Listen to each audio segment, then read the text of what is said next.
Pria ini bernama Jose Mujica. Dia adalah presiden termiskin di dunia, mantan presiden Uruguay.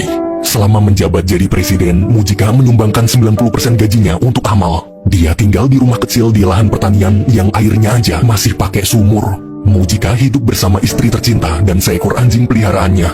Mobilnya masih pakai mobil tua. Kalau sakit, dia ke rumah sakit umum dan ikut antri bersama warga lainnya. Dulu waktu jadi presiden, dia pernah ditawari jet pribadi, soalnya Uruguay belum punya pesawat jet khusus kepresidenan. Tapi Mujica menolak. Uangnya malah dibeliin helikopter dengan peralatan medis lengkap sebagai ambulan untuk warga di lokasi terpencil. Setelah masa jabatannya berakhir, dia juga menolak uang pensiun. Uangnya dikasih ke orang yang lebih membutuhkan. Dalam suatu wawancara, Mujica pernah berkata, "Orang-orang menyebut saya presiden termiskin, tapi saya tak menganggap diri saya miskin. Yang miskin adalah mereka yang bekerja keras hanya demi bisa hidup mewah. Sebenarnya mereka sedang menyia-nyiakan hidup karena tak pernah merasa puas. Mereka hidup dalam ketidakpuasan yang tiada akhirnya." Sekarang timbul pertanyaan, kira-kira masa lalu apa yang pernah Mujica lalui sampai bisa punya prinsip luar biasa seperti itu? Pengalaman hidup apa yang telah membentuknya? Pada tahun 1973, setelah militer mengambil alih pemerintahan atau kudeta, negara Uruguay yang tadinya demokrasi kini berubah jadi diktator. Hampir mirip seperti Orde Baru di Indonesia dulu. Kelompok aktivis pejuang demokrasi dibubarkan paksa. Pada tanggal 7 September, ada 3 orang aktivis ditangkap dan dimasukkan ke penjara rahasia. Mereka bernama Mujica, Mauricio, dan Eleuterio. Suatu malam di penjara, para tentara menyeret mereka bertiga keluar sel untuk dipindahkan ke penjara lain yang jauh dari kota. Beberapa jam kemudian, akhirnya mereka sampai.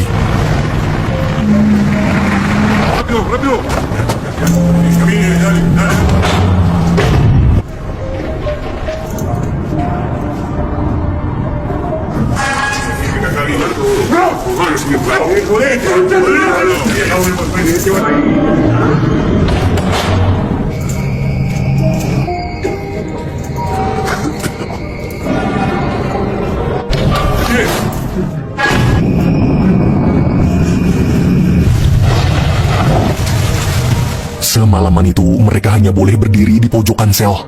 Siangnya, setelah borgol dan penutup mata dibuka, mereka diberikan surat dari Kementerian Pertahanan yang melarang mereka bertiga bicara satu sama lain. Membaca surat itu, Mujica, Mauricio, dan Eleuterio sadar kalau mereka akan mulai mengalami penyiksaan habis-habisan. Keesokan harinya, apa yang ditakutkan terjadi. Satu-satunya jendela di sel ditutup.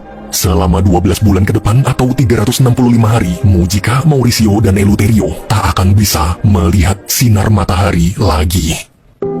1 tahun berlalu, subuh-subuh mereka dipindahkan lagi ke penjara lain. Di penjara baru ini mereka dapat kasur, tapi kondisinya tetap memprihatinkan.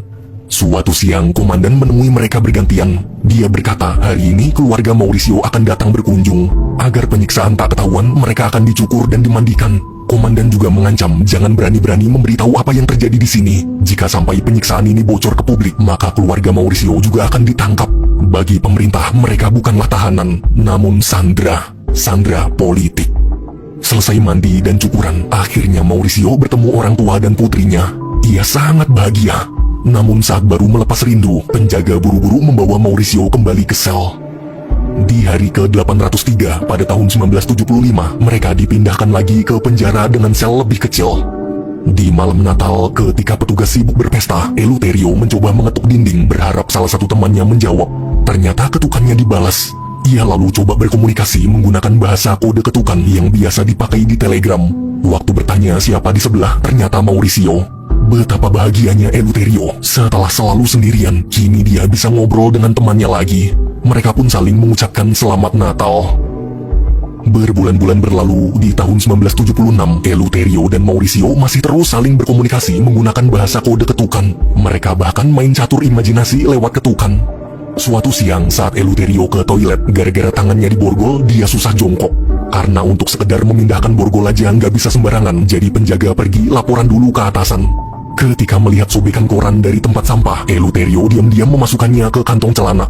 Tak lama kemudian atasan datang. Atasan juga nggak berani mindahin borgolnya dan malah laporan ke letnan. Pas letnan datang, dia juga bingung dan manggil kapten. Begitu terus sampai mayor datang. Ngeliat anak buahnya pada ngumpul di toilet, mayor marah-marah nyuruh semua bubar. Karena pada pergi, Eleuterio terpaksa berak sambil berdiri. Setelah kembali ke sel, Eleuterio memberitahu isi sobekan korannya pada Mauricio. Di saat kedua rekannya asik ngobrol, Mujika yang ditahan di sel terpisah terlihat mulai depresi. Dia bahkan berhalusinasi melihat ibunya di jendela. Namun ternyata hubungan batin antara ibu dan anak memang kuat. Di luar penjara, kebetulan ibu Mujika benar-benar datang ingin menjenguk anaknya. Sayangnya dia tak diizinkan masuk. Keesokan malamnya, mereka dipindahkan lagi ke penjara lain. Di penjara baru ini, meski dapat sel luas, para tentara tetap membatasi pergerakan mereka.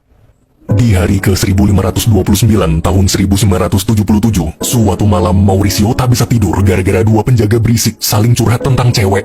Mauricio yang muak berkata, "Gak usah basa-basi, kalau emang suka kirim aja surat cinta, biar dia bantu nulis." Petugas yang tertarik langsung ngasih kertas. Mauricio pun mulai merangkai kata-kata romantis. Keesokan harinya, Mauricio dibawa ke kantor kepala penjara. Di sana, kepala penjara bernama Sersan Alzamora minta tolong tuliskan surat cinta juga. Minggu kemarin di pesta, dia kenalan sama cewek cantik. Sersan jatuh hati pada pandangan pertama. Agar Mauricio bisa fokus merangkai kata-kata indah, Sersan mengizinkan Mauricio menulis sendirian. Selesai menulis, sebagai ucapan terima kasih, Sersan memberikan hadiah buku dan pensil. Beberapa hari kemudian, Mauricio dipanggil lagi ke kantor. Sersan memberitahu berkat surat kemarin dia berhasil ngajak si wanita kencan. Tolong tuliskan lagi surat kedua. Semenjak itu, kini suasana penjara terasa jauh lebih baik dari sebelumnya. Sersan tak hanya memberikan mereka bertiga makanan lebih banyak, tapi juga membesarkan suara radio agar mereka dapat hiburan. Sayangnya, beberapa bulan kemudian, mereka bertiga dipindahkan ke penjara lain. Siang itu, di tengah jalan, Mauricio kebelet pipis. Waktu lagi pipis, dia minta petugas, bolehkah penutup matanya dibuka sebentar aja?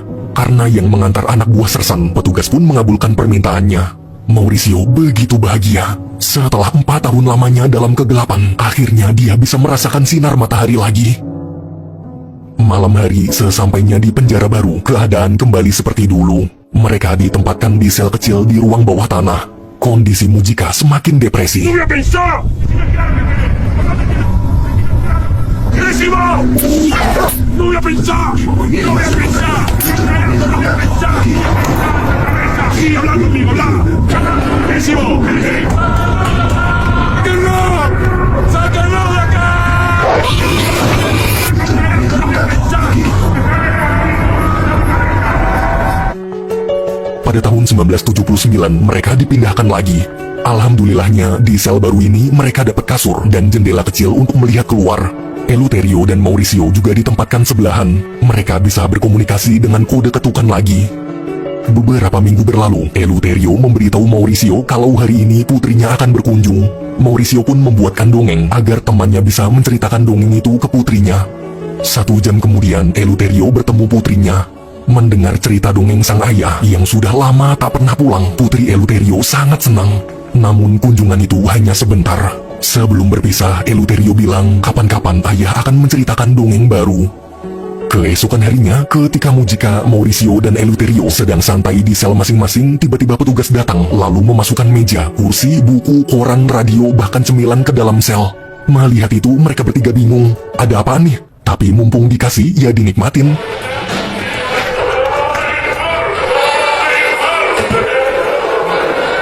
Mínimamente leer la Biblia.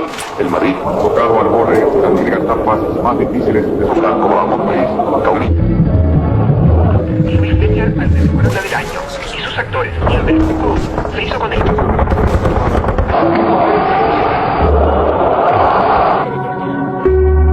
Satu minggu kemudian, petugas membawa Eleuterio. Sebelum masuk ruangan, petugas mengancam agar Eleuterio jangan bicara macam-macam. Di dalam ternyata ada beberapa anggota komite internasional sedang berkunjung memeriksa. Salah satu anggota komite bertanya, apa kondisi Eleuterio baik-baik aja? Apa selama di penjara ada intimidasi atau penyiksaan? Apa ada pelanggaran hak asasi manusia? Eleuterio hanya menjawab, dia baik-baik aja. Eleuterio pun dikembalikan ke sel lagi. Tak hanya Eleuterio, 2 temannya juga sama. Setelah interogasi selesai dan kondisi mereka bertiga dinyatakan aman, petugas mengeluarkan semua fasilitas kemarin dari dalam sel. Ternyata fasilitas itu diberikan hanya untuk mengelabui komite internasional. Keesokan harinya, Eleuterio dipanggil komandan. Komandan melemparkan sabun bertuliskan kode-kode aneh yang ditemukan petugas saat mengeluarkan fasilitas kemarin. Komandan bertanya apa arti kode-kode itu. Dengan santai, Eleuterio menjawab, cuma rumus untuk main judi. Eleuterio lalu menjelaskan arti rumusnya di atas kertas. Melihat itu, komandan berkata, harusnya dulu dia langsung menghabisinya. Komandan bahkan masih ingat hari ketika Eleuterio ditangkap. Hari itu tanggal 14 April